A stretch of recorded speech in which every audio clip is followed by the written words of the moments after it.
Je m'appelle Mokni Manel, je suis case manager au CPS de la ville de Bruxelles. Nous avons été retenus par le SPPIS pour faire le projet Myriam au sein de notre centre. Il s'agit d'un projet de coaching intensif de mamans seules, donc de familles monoparentales, voilà. Et il s'agit de les coacher dans leur quotidien de tous les jours. Il faut savoir que le projet Myriam, subventionné par le SPPIS, avait déjà des critères de sélection. Donc, les mamans que nous devons coacher, donc les mamans seules que nous devons coacher, devaient bénéficier du RIS, donc du revenu d'intégration sociale ou son équivalent, avoir au moins un enfant de moins de 6 ans et être dans une situation de vulnérabilité. Donc, par rapport à ces critères-là, quand la direction m'a nommée comme case manager et m'a dit dans quel quartier j'allais travailler, je me suis présentée dans les différentes antennes sociales de ce quartier pour présenter le projet et demander aux assistants sociaux de secteur de me donner les dossiers des familles monoparentales où il y avait un besoin d'un coaching pour une émancipation future. J'ai eu énormément de demandes de coaching pour des familles monoparentales qui ont une rupture du lien social, qui ont besoin d'un petit coup d'énergie dans leur vie pour pouvoir augmenter leur empowerment. J'ai rencontré ces mamans une première fois toutes ensemble. Je les ai vues aussi individuellement avant cette rencontre pour leur expliquer le projet. Certaines mamans étaient réticentes parce qu'elles ont vu ça comme un poids supplémentaire. Et donc, j'ai fait en sorte de leur expliquer que justement, c'était plutôt un projet facilitateur pour leur vie.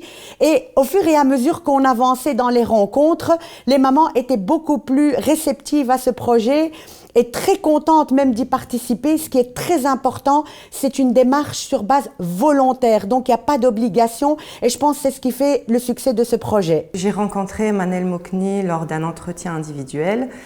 Donc, on a rempli un dossier ensemble pour qu'elle ait plus d'informations sur la situation.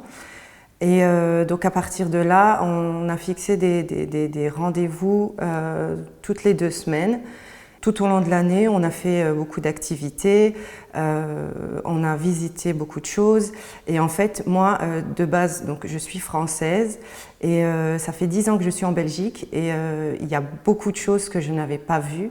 Elle m'a fait découvrir beaucoup d'endroits. En l'espace d'une année avec Manel, en fait, j'ai vu tellement de choses que j'avais pas vues les 9 années précédentes. Donc c'est un projet qui m'a beaucoup aidée dans ma vie de tous les jours.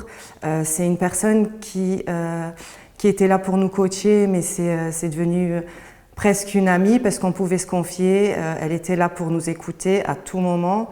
C'était un exemple pour toutes les mamans. Même si on rencontrait des échecs, elle nous disait c'est pas grave, il faut avancer. Personnellement, j'ai vécu ce projet Myriam comme une expérience humaine incroyable.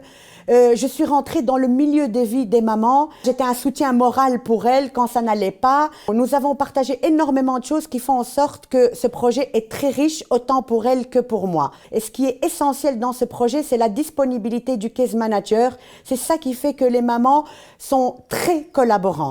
Pour moi, le projet Myriam, il est très très bénéfique. Maintenant, la seule chose que je pourrais dire, c'est que une année, c'est pas suffisant. Parce que comme au départ, on appréhende beaucoup, parce que moi quand j'ai découvert le projet, je ne savais pas à quoi m'attendre, je ne savais pas dans quoi je me lançais.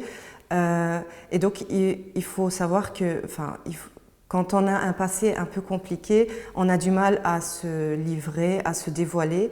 Et en fait, donc, ça prend déjà plusieurs mois avant de pouvoir se sentir à l'aise. Et du coup, je pense que 1 an, c'est trop court pour s'ouvrir et ensuite avoir une perspective d'avenir. Dans le projet Myriam, Manel avait créé un groupe WhatsApp pour qu'on soit toutes en contact.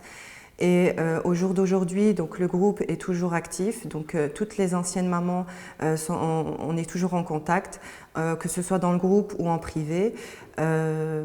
Donc on s'entraide encore, on se donne des conseils, on se contacte les unes les autres pour voir l'évolution de l'une ou de l'autre. Donc on est toujours un groupe malgré que le projet Myriam pour nous il soit terminé. Et ça nous permet de s'entraider, de s'épauler et de prendre des nouvelles tout simplement et de voir l'évolution de chacune. Suite à ce coaching intensif au niveau individuel et au niveau collectif, des résultats ont vu le jour. Donc certaines mamans, par exemple, qui n'étaient pas dans un trajet de formation, elles ont choisi de faire une formation. J'ai 3 mamans qui ont trouvé un emploi sous article 60, qui ont commencé à travailler. Donc nous avons vu que ce projet était une sorte de libération pour ces mamans, ou en tout cas une augmentation de leur pouvoir et l'augmentation de l'activation sociale. Vu ces résultats-là et vu le succès de ce projet par rapport au vécu des mamans, nous avons continué au CPS de la ville de Bruxelles de maintenir le projet et de le continuer sur fonds propres. Autre chose très importante, une ancienne maman du groupe 1, donc du groupe Myriam 1, a été engagée aussi en tant qu'article 60 pour être accompagnatrice sociale et donc c'est devenu ma collègue.